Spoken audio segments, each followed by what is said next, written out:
el título, No Wires, No Renewables. ¿Esto de dónde viene? Esto viene que en el año 2000 estaba haciendo proyectos en el Reino Unido y después había un montón de desarrolladores y todos con nuestras historias, todo el mundo con nuestras aventuras.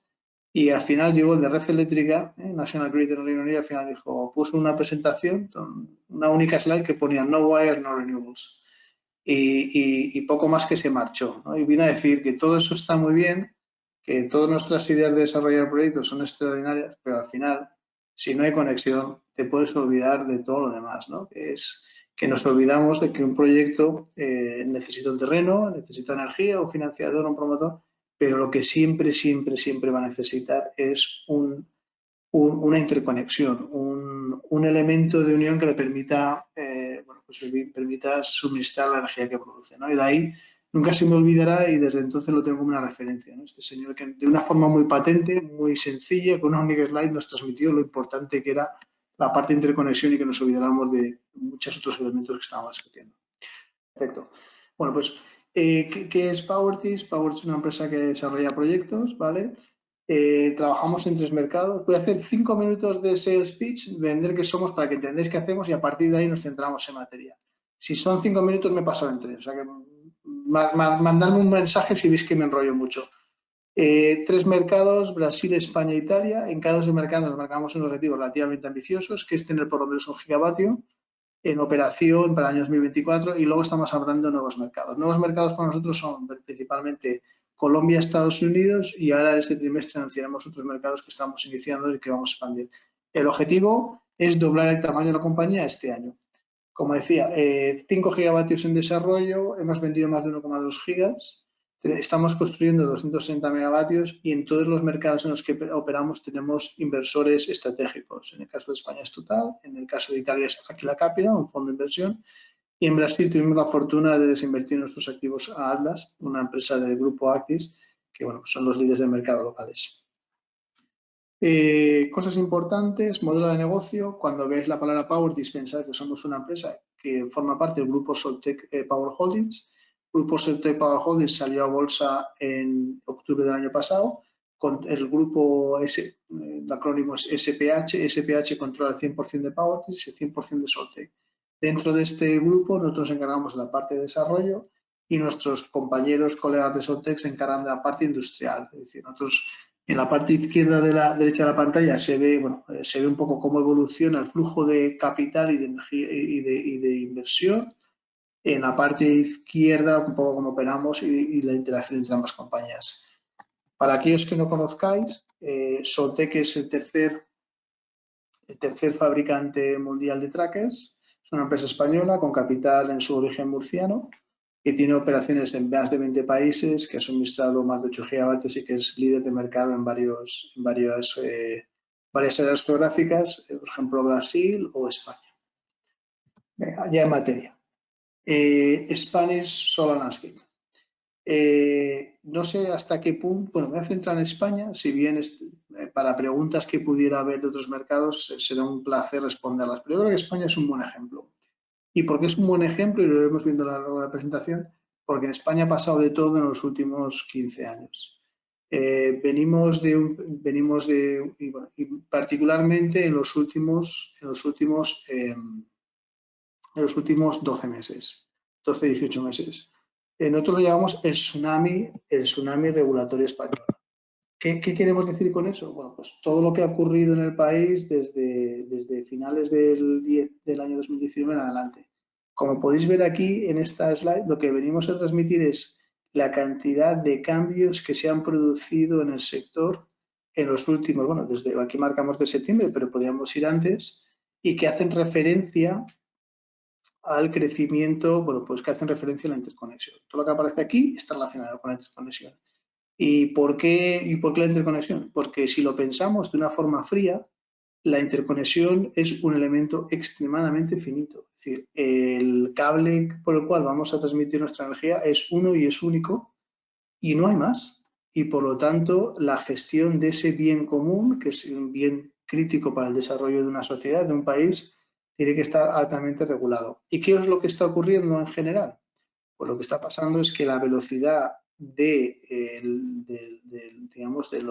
la industria es muy superior a la capacidad de regulación que tienen los países, los reguladores, los entes que gestionan la red. Y si lo pensamos, tampoco puede ser algo tan extraño, porque al fin y al cabo, bueno, nosotros vivimos un cambio diario, ¿vale? Y sin embargo, la interconexión, lo que es la red, está ahí desde hace 100 años. Es decir, esto no ha cambiado nada. Las secciones ahora han podido modificar ciertos materiales, pero la base fundamental de lo que es una línea de interconexión, el acceso a la conexión es el mismo. Pero bueno, si bien antes teníamos lo que llamamos inercia, básicamente máquinas que se mueven, ruedas que giran, cosas que tienen momento, hemos pasado a electrónica. Y la velocidad electrónica, como todos sabemos, es infinitamente mayor que la mecánica. Es decir, los coches no han cambiado tanto en los últimos 100 años, pero los teléfonos sí, porque la parte electrónica, pues bueno, pues lleva unos ritmos que superan con creces la mecánica. Entonces, ahí en esta palabra lo que queremos mostrar, y creo que es un poco el punto de resumen importante, es que cuando los cambios que se han ido produciendo de mayor a menor intensidad, ¿vale?, de los últimos años, y cómo el resultado final es que el sistema no fue capaz de alcanzar la velocidad de, digamos, de crecimiento que tenía renovables y se produjo esto que aparece aquí, que es la moratoria. Es decir, llegó un momento que hubo lo que llamamos una rotura de stock, ¿vale? Lo que se venía diciendo está tan de moda cuando vamos a comprar una bicicleta que no hay o comprar un producto que no encontramos, la famosa rotura de stock. Bueno, pues esto también se produce en nuestro segmento y se produce una rotura de stock que se llama moratoria, que todavía estamos en ella, que esperamos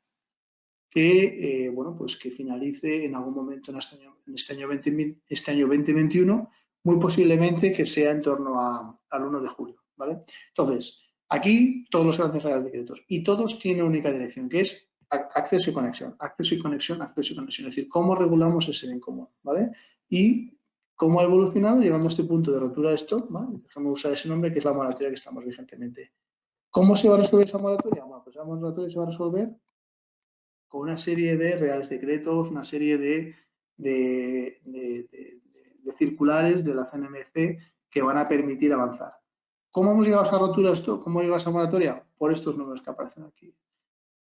Acceso y conexión, hay ahora mismo más de 100 gigavatios, ¿vale?, solicitados, y digamos que los objetivos del gobierno son una fracción de ellos. En la parte superior izquierda tenemos más o menos fecha de hoy los números que se han solicitado de interconexiones. Digo más o menos porque, por ejemplo, los permisos denegados o los permisos que se cancelan van evolucionando, van creciendo, y si bien se quedaron fijos a fecha de julio las alzas, las nuevas conexiones, lo que sería la parte de denegación o la parte de cancelación ha ido evolucionando.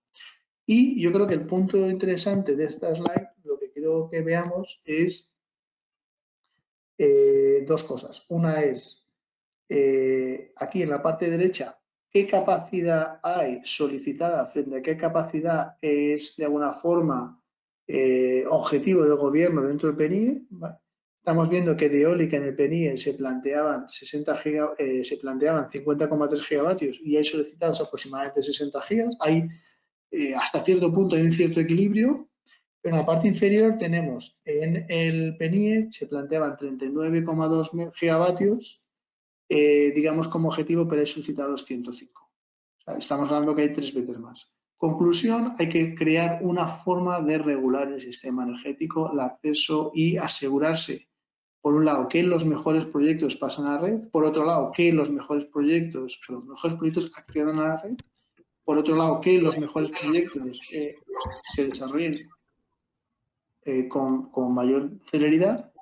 Y tercero, disculpe, hay un cierto eco. ¿Se me oye bien? Sí, bueno, continúo entonces. Se oye, Pablo. Sí que hay un poquito de eco. Espera, voy a mutar aquí, no sé, porque sois muchos, voy a cerrar todos los micros y te voy a mutear. Por favor, actívalo de nuevo.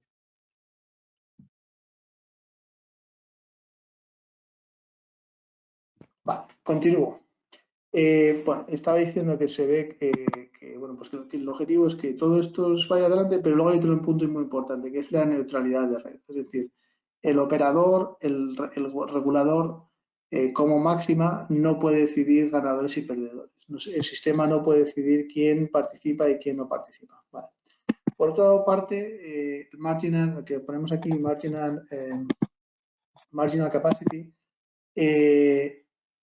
un tema importante es que una gran parte de todas las nuevas solicitudes van a conexiones que no existen hoy por hoy. Es decir, quizás en esta slide no aparece reflejado, lo veremos más adelante, pero lo que venimos a decir es que toda aquella conexión que está disponible ya está, digamos, asignada. La que está no disponible pero está planificada también está asignada, y una grandísima parte, estaríamos hablando 2/3 partes, aproximadamente unos 60 gigavatios de interconexiones que han sido aceptadas, son para conexiones, para subestaciones que están en planificación. Planificación viene a decir que son subestaciones que se tienen que construir. Es decir, 2/3 partes de todo el crecimiento que se espera de las renovables en España. Luego podríamos entrar más en detalle si son 2/3 o 4/8, bueno, en fin, la cifra que fuera, viene a ser interconexiones, viene a ser subestaciones que, si bien en papel se van a construir, en la realidad distan mucho de estar disponibles. Ni están tramitadas, ni están iniciadas su construcción y ni están de alguna forma integradas, ¿no? O sea, hay un cierto riesgo respecto al crecimiento del sistema. Vale. Otro punto muy importante, el mercado de capacidad. Como he comentado, la industria ha pasado de ser una industria que se basaba en la rotación, que se basaba en máquinas que movían y en inercias y en momentos, a una industria que se basa básicamente en la electrónica de potencia. Y además que permite la entrada de nuevos operadores como pueden ser las baterías, como puede ser el famoso storage, baterías de un tipo u otro, puede ser el hidrógeno, que luego hablaremos en la presentación. Es decir, hay un cambio de paradigma y esto va a permitir por primera vez participar en los mercados de regulación a un elenco de tecnologías que hoy por hoy no existían. Por primera vez en España se va a producir una subasta que abierta a todos los operadores y que de alguna vez va a iniciar lo que es el camino de la transición del gas, Gabo, un número redondo, digamos en la imagen gorda, lo que sería el gas y el soporte del sistema con momento al soporte del sistema con baterías o sistemas basados en electrónica potencia. Esto no va a pasar de hoy a mañana. Esto no va a ser una mutación que lo veamos de 2021 al 2022, pero sí que nosotros en nuestra carrera profesional vamos a ver que de ahora que lo que es el esqueleto del sistema se gestiona vía momento, vamos a pasar a electrónica. Y esto, insisto, no va a ser el 22, pero sí es muy posible que sea en el 25. Para ello, nuevas subastas, para ello, nueva metodología, para ello, grupos de trabajo, para ello, fabricantes, para ello, un ecosistema que hoy no hay, pero que habrá. Y esto es fundamental de cara al acceso. ¿Por qué? Hoy tenemos una restricción en cuanto a que las energías renovables tienen poca o nula capacidad de gestión. Pero esto es hoy. Y en el año 2025 no será así. Y esto va a cambiar el volumen, el acceso, la fórmula, las reglas de la gestión de la red. Y es muy posible que, igual que antes con los que somos más mayores, recordaremos en la DSL, que primero iba a 300 megas, primero iba a 300 kilobytes, luego fue un mega, luego fue a 20 megas y al final fue a lo que fue, pues el sistema por desgracia no tenemos el equivalente a la fibra óptica en lo que es la red, pero si mantenemos la analogía del cobre con el almacenamiento, las nuevas subastas de capacidad con nuevos requerimientos, vamos a pasar de tener un acceso que pueda permitir la entrada de una subestación de, por decir una cifra, 500 megavatios de solar, puede pasar perfectamente a 1 giga o 1.2, 1.3, ¿no? Entonces, esto es un elemento que se acaba de iniciar, que está activo en ciertos mercados. Reino Unido es uno, ciertos mercados en Estados Unidos, por ejemplo, California, Texas, PJM, lo mismo en Australia, pero que es una novedad para el sistema. Bueno, voy pasando porque veo que se me está echando el tiempo y quiero dejar tiempo para las preguntas. El hidrógeno. ¿Quién no ha oído hablar del hidrógeno? Lo del hidrógeno, o sea, si veo que estamos 146 personas, estoy convencido que todas y cada uno de nosotros hemos escuchado la palabra hidrógeno en los últimos días, semanas, meses. Y ojo, estamos en el inicio. Lo que nos queda hablar del hidrógeno. Vamos a poner cosas en su contexto. Plantas de hidrógeno, ¿cuántas hay construidas? Muy poquitas, muy poquitas. Cuando hablamos de gigas tenemos que pensar, o de megas, tenemos que pensar que hoy en Europa hay 2 plantas de hidrógeno de escala en operación. Una en Holanda de 20 megas y otra en Francia de 20 megas. Y ya está. O sea, hablamos de esto. Es cierto que en España Iberdrola está desarrollando una nueva planta para Fertiberia de amonia, también de 20 megas, si no me equivoco, pero estamos iniciando. ¿Qué es lo que ocurre? Que en esta transición que estaba comentando, que hemos pasado de las partes movibles del momento a la electrónica potencia, hay un agujero, un espacio que hay que rellenar, que es el almacenamiento de larga duración, o lo que se llama el almacenamiento estacional. Y, por supuesto, la movilidad de alta densidad de energía. Si planteamos la movilidad en el nuevo mundo, vamos a ver una movilidad de corta, digamos, de la última milla, que estará principalmente basada en baterías, en electrones, pero vamos a ver una segunda movilidad que puede ser de mayor distancia, los camiones, transportes, barcos, todo este tipo de movilidad no va a ir con baterías y se estima que va a ir con moléculas. Esas moléculas, lo normal es que sean hidrógeno, que el hidrógeno lleva a nuestra vida muchísimo tiempo. O sea, el hidrógeno, los generadores de hidrógeno, los electrolizadores llevan en nuestra industria cientos de años. Cientos de años, llevan algunas decenas de años, perdón. Y bueno, en nuestra casa llegaba el hidrógeno. El gas ciudad, que algunos que estamos aquí hemos disfrutado, esto era una combinación al 40% de hidrógeno con el gas natural. Es decir, el hidrógeno, por sus peculiaridades, estuvo, desapareció y llega ahora. Entonces, fundamental el hidrógeno, fundamental la visión, y si antes hablábamos de que va a haber una transición que nos va a llevar 4 o 5 años, lo que también está claro es que para final de la década, hablamos de 2030 o en ese rango, va a haber una segunda mutación al hidrógeno. ¿Vale? Con todo esto que he contado, ¿qué pasa? Que el hidrógeno hay que hacerlo, ¿vale? Hay que fabricarlo. Y este hidrógeno, igual que el agua limpia es electricidad convertida a agua limpia, el hidrógeno debe ser electricidad convertida a hidrógeno. Y esa electricidad, esa energía, en el mundo que vivimos, tiene que venir de renovables. Bueno, pues entonces, ¿qué ocurre? Tenemos energía solar o energía eólica a unos precios muy competitivos. Tenemos una demanda de una molécula fabricada, producida con energía limpia. Esa combinación crea un nuevo camino, un nuevo desarrollo de lo que es todo en la industria, lo que vamos a una vertebración de la forma en la que operamos, y con ello además tenemos que transportar, por un lado, la electricidad a las plantas de generación de hidrógeno, las plantas de generación de hidrógeno al consumo. Esto vuelve a ser acceso y conexión. ¿Qué ocurre?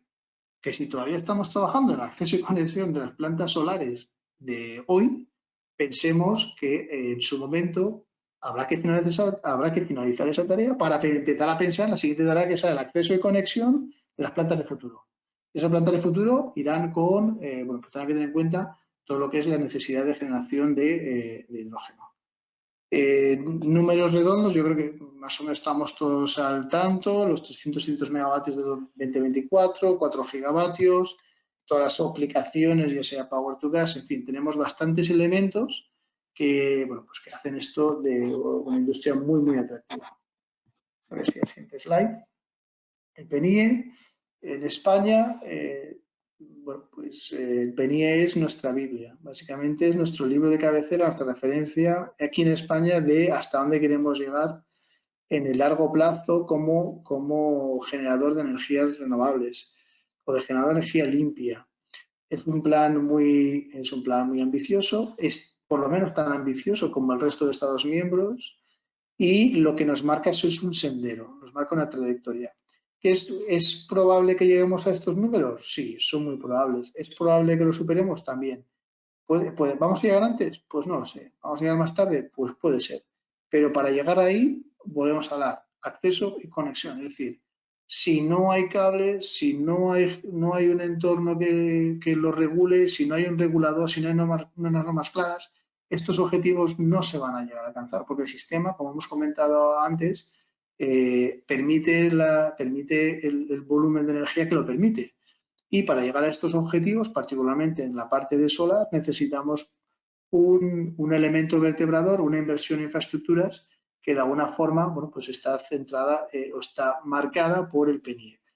El PNIEC es un documento, bueno, de alguna forma podemos definir como aspiracional, es un compromiso a nivel de país y marca una ruta, ¿no? Y esa ruta vertebra todo lo demás que estamos hablando. Interconexión, hidrógeno, desarrollo de plantas solares, eólicas y demás. Siguiente slide que tenemos es la evolución de los megavatios, porque es muy importante la regulación. En este documento que tenemos aquí, lo que queremos hablar es la importancia que tienen las señales de mercado, el acceso y la conexión. En el año 2000, nos hemos centrado en esta slide, lo que es la potencia instalada, la capacidad instalada en España en el periodo 2006 al año 2021. Podéis ver, esto es acumulativo, es decir, el número final que hubo, o sea, perdón, no es acumulativo, es el número final que hubo de potencia instalada por año en España en la parte solar y podéis ver que son básicamente escalones. ¿Qué significa escalones? Pues que la industria se mueve por impulsos o por directrices. Esas directrices son regulaciones política. Es claridad. Entonces se puede ver como del 2006 a 2007 hubo un primer salto, 2007 a 2008 hubo un salto pues triple, ¿no? Pasamos de 600 megavatios a 3,3 gigas, que luego la regulación impidió el crecimiento por los motivos que casi todos sabemos, y que en el 18 con una serie de directrices que permitieron la maximización de la red, de la inversión, de los proyectos, duplicamos y crecimos a otros 3 gigavatios en un año. Es decir, como se puede ver si se marcan si se envían las señales correctas, la industria actúa de una forma extremadamente rápida. Pensemos que muy pocas industrias pueden pasar a doblar su producción, su volumen en un periodo de tiempo tan corto. Es decir, estamos hablando que pasamos de 4,7 a 8,8. De 8,8 a 11. ¿Qué ha ocurrido también? Pues que en este salto de 4,7 gigavatios a 11,7 gigavatios se han utilizado aquellas estaciones, subestaciones, interconexiones que estaban disponibles, obviamente, y segundo, eran las más sencillas. ¿Qué es lo que va a ocurrir? Pues que los anglosajones llaman el long hanging fruit, es decir, las cosas sencillas ya no están, ya no podemos esperar que hay una subestación esperándonos, una valla esperándonos, una cosa esperada. Todo lo que vaya a venir a partir de ahora va a ser mucho más complejo, ¿vale? Hemos optimizado la red y lo que venga a futuro ya no está, bueno, ya no es que ya es más complejo. La palabra es complejo. Las subastas, yo creo que casi todos los que estamos aquí conocemos las subastas. Aquí un punto importante en las subastas y relacionado a esta llamada es cómo gestionan los países las subastas. Es decir, y no hay una única forma de hacerlo ni una única forma correcta de hacerlo. Por ejemplo, en Brasil, para participar en la subasta, primero te tienen que precalificar y asegurar que tienes capacidad disponible en la subestación en la que te vas a conectar, ¿vale? Hay un proceso de precalificación muy importante. Y luego, antes de empezar la subasta, lo que no sé si es el ratón, pero le pone número 1, antes de empezar la subasta, tienes que hacer una pre-subasta con el resto de compañeros del nudo y el ganador, el que ofrece el precio más bajo, pasa a la siguiente fase.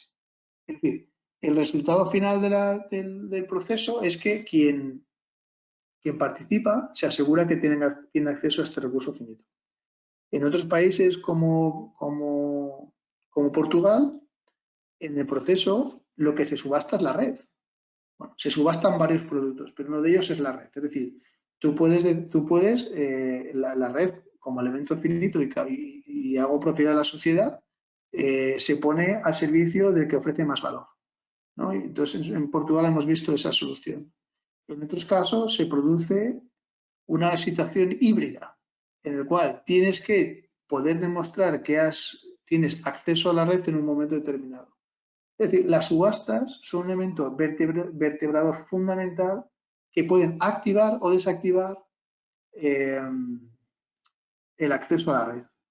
Pueden de alguna forma ser política respecto al uso de la red de una dirección u otra. Y a la vez corregir o no los precios del sistema, porque pueden hacer más competitivas o menos competitivas las subastas. Conclusión, que son fundamentales, son muy importantes y que hay muchas formas de gestionarlas.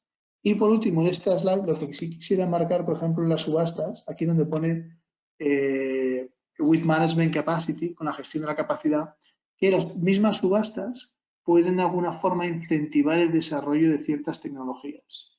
Si bien creo que el caso de España se planteaba una mejora de precios si usabas baterías, que no creo que, hasta donde yo sé, ningún proyecto de los que participan en subasta tiene previsto usar baterías, pero eso puede estar equivocado, sí que de alguna forma se marcan las bases de ese crecimiento. Hace un par de slides hemos visto que empieza a arrancar el mercado de capacidad. Ese mercado de capacidad marca las normas, marca la forma de operar. Por otra parte, y en paralelo, están las subastas que pueden incentivar ese tipo de tecnología. La política, la forma en la que el sistema se gestiona por parte de los que regulan es fundamental de cara al crecimiento de una tecnología u otra. Y bueno, ya por último, el tema de los PPAs. Y con esto yo creo que daremos fin a los 35 minutos de presentación y abrimos el ruego de preguntas, o si te parece correcto. Los PPAs, a ver,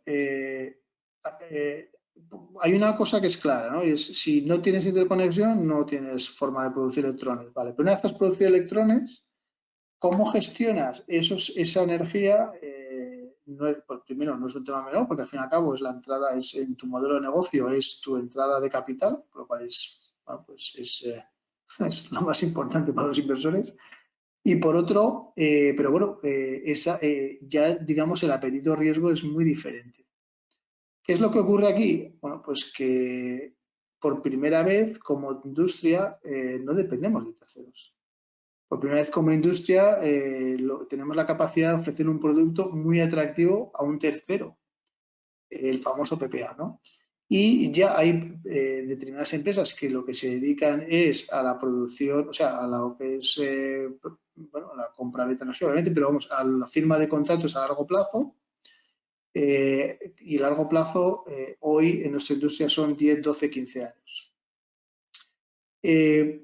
Lo que se prevé, bueno, pues que se prevé es que con el apetito de las energías renovables por parte del consumidor final, este ya sea consumidor final vía una comercializadora o un cliente final o quien sea, podemos, pero salta una cosa, podemos firmar, hay un apetito creciente a este tipo de energía.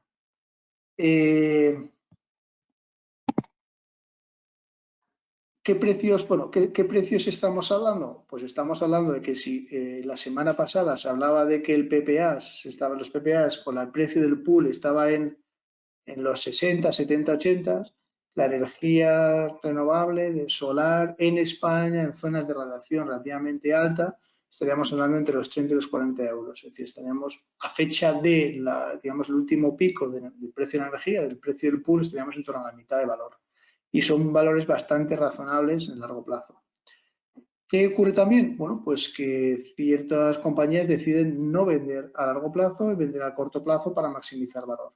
¿Qué es en definitiva lo que está ocurriendo? Que hay mucha liquidez.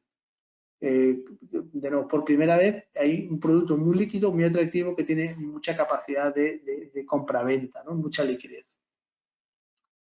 ¿Qué significa esto? Bueno, pues en la parte derecha de la pantalla vemos el impacto que va a tener o que se espera tener positivo en el crecimiento del país en los próximos años. Estamos hablando del en torno al 1,8% del PIB, del GDP, estamos hablando de inversiones entre 16 y 25 billones, entre 250.000 y 350.000 empleos, y estamos hablando que básicamente se va a movilizar en torno, todo el PNIEC en torno a 240, más de 200 billones de euros. Estamos hablando de magnitudes, bueno, pues que son sistémicas para un país. Y todo en torno al sector en el cual trabajamos, ¿vale? Yo creo que con esto, bueno, aquí estamos hablando un poco de los temas de los PPAs, los PPAs que se han firmado. Como esta presentación va a ser pública y se va a compartir, estoy a disposición para cualquier consulta. Y así os parece, pasamos al, bueno, llevamos más de casi 40 minutos, pasamos al turno de preguntas y intento hacerlo lo más ameno posible a todas las preguntas que haya.